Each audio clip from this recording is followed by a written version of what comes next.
Sveiciens visiem! Es esmu Ilga, certificēts praktiķis emocionālo traumu risināšanā. Iepriekšējā video stāstīju par to, kas īsti ir iekšējais bērns, bet šajā video vēlos pastāstīt par vēl vienu svarīgu konceptu, lai varētu pilnvērtīgi strādāt ar sevi, un tie ir mūsu iekšējie aspekti. Tāpēc parunāsim par to, kas tie tādi ir, ko viņi dara un kā tas viss var palīdzēt mums iegūt foršāku dzīvi. Izpratne šajā tēmā ir viena no manas pašas dziedinājuma atslēgām, un aktīvi izmantoju to arī darbā ar citiem cilvēkiem.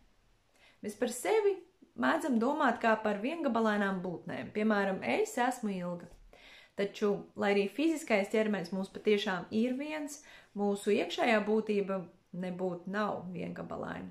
Tā pielāgojas situācijām, tā mainās dzīves laikā, gan traumu, gan dziedinājumu, gan pieredzes, jeb apzināšanās rezultātā, tāpēc tādi es ir patiesībā diezgan daudzi. Visvieglākais veids, kā to saprast, ir iedomāties sevi pašu dažādās dzīves situācijās. Piemēram, darbā. Kādas ir manas īpašības, kā es sevi pasniedzu, kā mani raksturotu citi? Vai esot kopā ar savu labāko draudzeni? Vai esot kopā ar pilnīgiem svešiniekiem, neierastā vidē? Vai esot alkohola reibumā, vai esot pilnīgā vienatnē jūras krastā. Ļoti iespējams, ka katrā no minētajām situācijām tevī izpaustos nedaudz citas raksturiezīmes. Tavu uzvedība un runas veids nedaudz atšķirtos, jo priekšplānā iznāktu tāds tavas būtības aspekts, kas konkrētajā situācijā liek justies viskomfortablāk un drošāk. Katrs no šiem aspektiem ir kā savdabīga personība ar savām vēlmēm, bailēm, uzskatiem un stratēģijām, kā mūs pasargāt vai vadīt. Cilvēks ir kā vesela ekosistēma, veidot no ļoti daudzām atsevišķām apziņām, kas savā starpā sadarbojas, draudzējas, konfliktē un viennozīmīgi ietekmē vienu otru. Tas mums dod iespēju daudz par sevi mācīties, un tā ir atslēga izpratnei, kāpēc ar mums notiek tā, kā notiek. Ikvienam fragmentam ir loma mūsu dzīvē, un tas ietekmē mūs, gribam mēs to vai nē. Iekšējie aspekti nav nejauši, tie rodas kā adaptācija, kā aizsardzības mehānismi un īpaši bieži kā atbildes uz traumatiskām vai sarežģītām pieredzēm bērnībā, kad mēs tikām galā ar to, kas mūsos notika, kā nu mācējām, un visbiežāk tas bija sevi iekšēji sadalot, jo konkrētā situācija bija emocionāli pārāk sāpīga. Šīs iekšējās sadalīšanās, jeb fragmentācijas rezultātā mēs paliekam, jeb identificējamies ar aspektu, ar kuru mums tajā brīdī ir drošāk, tā pretpola aspektu apspiežot dziļi sevī. Piemēram, ja bērnībā mēs piedzīvojam, ka izrādīt savas emocijas bija bīstami vai nepieņemami, tad var izveidoties tā saucamais aizsarga aspekts, kurš rūpīgi uzrauga, lai mēs neko pārmēru emocionālu neizrādītu, jo tas nav droši. Viņš mūs sargā, bet šodien, esot pieaugušā vecumā, šī stratēģija var mūs izolēt, padarīt mūs par nepieejamiem cilvēkiem, kam neviens nespēja patiesi tuvoties.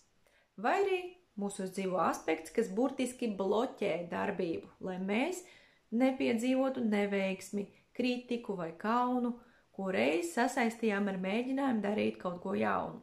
Mēs to bieži saucam par prokrastināciju vai pašsabotāžu, bet šis aspekts patiesībā tic, ka tā ir mīlestība, ka viņš mūs pasargā no sāpēm. Un šeit ir tas paradoks, lai arī šie aspekti dažkārt šķiet traucējoši, viņi visi darbojas mūsu labā. Viņi visi no sirds tic, ka dara mums visu to labāko iespējamo, pat tad, ja tagad pieaugušā vecumā mūsu dzīves apstākļi ir stipri mainījušies. Un tieši tur sākas iekšējā pretestība, kuras dēļ mēs iestrēgstam attiecībās, lēmumos vai pat veselības jautājumos. Tad rodas situācijas, kad liekas, ka tevī iekšā cīnās vairāk spēki, jo patiesībā savā veidā tā arī ir. Tāpēc viens no vērtīgākajiem soļiem darbā ar sevi ir sākt iepazīt šos aspektus, ieklausīties viņos. Nevis cīnīties, pārmest, nosodīt vai dusmoties, mēs visi to esam pietiekami jau piedzīvojuši un pietiek. Tagad ir laiks viņus satikt ar patiesu interesi un zinātkārt par sevi. Uzsākt iekšējo dialogu, saprotot, kāpēc tā un kur tas viss ir radies. Radīt tiltu starp dažādajām savas iekšējās pasaules daļām.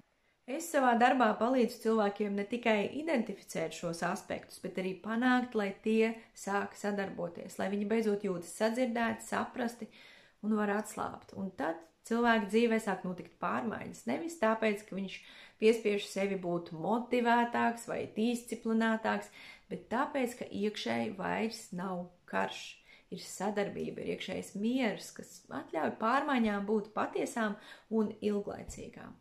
Un tas ir tas, uz ko es aicinu arī tevi. Ja jūti, ka tavā iekšējā pasaulē kaut kas bremzējās, ka atkārtojas situācijas un ir sajūta, ka tu esi pats sev vislielākais šķērslis, tas nenozīmē, ka ar tevi kaut kas nav kārtībā. Tas nozīmē, ka tevī ir daļas, jeb aspekti, kas gaida, lai tu tās beidzot sadzirdētu. Ja vēlies dziļāk iepazīt savus iekšējos aspektus un mācīties veidot sadarbību savā iekšējā pasaulē, es ar prieku būšu tev līdzās šajā ceļā. Es piedāvāju individuālas konsultācijas, kurās mēs radām drošu telpu šiem aspektiem izpausties, tikt saprastiem un integrētiem. Tava zemapziņa nav sačakarēta. Tā ir sarežģīta, gudra, pilna ar stāstiem, kas visi ir pelnījuši uzmanību. Un kad mēs dodam tiem balsi, tad dzīve mainās. Ja šī tēma tevi uzrunā, droši sazinies ar mani un tikmēr es būšu tepat.